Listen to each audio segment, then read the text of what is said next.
Assalamualaikum warahmatullahi wabarakatuh. Perkenalkan, nama saya Regita Hervika dengan NPM 21510200254 dari kelas F Perbankan Syariah. Di sini saya akan mereview jurnal tentang keutamaan Al-Quran yang ditulis oleh Profesor Dr.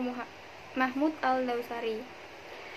Analisis yang saya dapatkan di dalam jurnal ini yaitu memuat 6 pasal keutamaan Al-Quran. Pasal yang pertama, keagungan keutamaan umum Al-Quran, mengandung 9 poin. Yang pertama, Al-Quran adalah kalam Allah yang diturunkan. Ini cukup menjadi bukti bahwa Al-Quran memiliki keutamaan dan kemuliaan ketika ia merupakan kalam atau perkataan Allah yang maha mengetahui, maha bijaksana, maha berkah, lagi maha tinggi. Yang kedua, Al-Quran adalah kemuliaan bagi bangsa Arab secara khusus dan umat manusia secara umum. Yang ketiga, Al-Quran menuntun ke jalan yang paling lurus.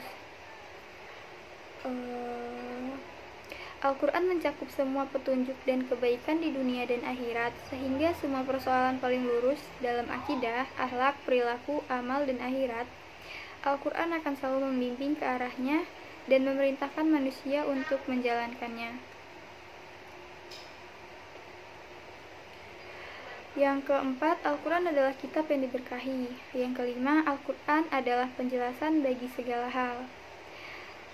Di dalam Al-Quran menghimpun segala sesuatu yang terkait dengan kebutuhan manusia untuk memperbaiki keadaannya di dunia dan untuk hari esoknya akhirat. Seluruhnya terdapat pada Al-Quran.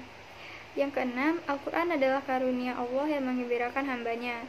Yang ketujuh, Al-Quran adalah petunjuk, rahmat, dan kabar gembira bagi kaum muslimin. Yang kedelapan, Al-Quran adalah cahaya.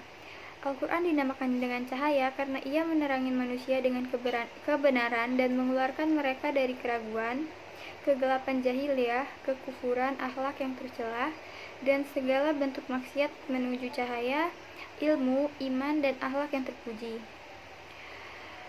Yang kesembilan, Al-Quran adalah kehidupan bagi orang yang memenuhi seruannya. Pasal kedua, keutamaan mendengarkan Al-Quran terbagi menjadi 3 poin. Yang pertama, mendengarkan Al-Quran adalah sebab datangnya rahmat Allah. Yang kedua, mendengarkan Al-Quran adalah sebab hidayah bagi manusia dan jin. Dan yang ketiga, mendengarkan Al-Quran adalah sebab kekhusyuan hati dan menetesnya air mata. Pasal ketiga, keutamaan mempelajari dan mengajarkan Al-Quran terbagi menjadi 4 poin. Yang pertama, pengajar dan pengkaji Al-Quran menyerupai para malaikat dan rasul. Yang kedua, sebaik-baiknya dan semulianya manusia adalah yang mengajarkan dan mempelajari Al-Quran. Yang ketiga, mempelajari dan mengajarkan Al-Quran lebih baik dari semua kekayaan di dunia. Dan yang terakhir, siapa yang mengajarkan satu ayat, maka ia mendapat pahalanya selama ia dibaca. Pasal keempat, keutamaan membaca Al-Quran terbagi menjadi 3, yaitu membaca Al-Quran adalah perniagaan yang menguntungkan. Yang kedua, ketenangan, rahmat, dan malaikat akan turun karena bacaan Al-Quran.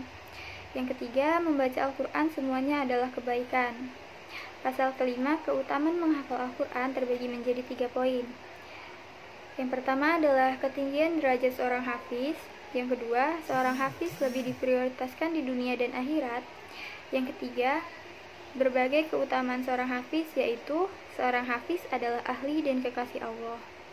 Yang kedua, seorang hafiz termasuk orang-orang yang memperoleh ilmu. Dan yang terakhir, para hafiz Al-Quran tidak akan terbakar api neraka. Pasal yang keenam, keutamaan mengamalkan Al-Quran, yaitu mendapat petunjuk di dunia dan akhirat, mendapatkan rahmat di dunia dan akhirat, mendapat keberuntungan di dunia dan akhirat, dan penghapusan dosa-dosa dan ketenangan kondisi. Berikut analisis yang dapat saya sampaikan. Apabila ada salah kata, saya mohon maaf. Wassalamualaikum warahmatullahi wabarakatuh.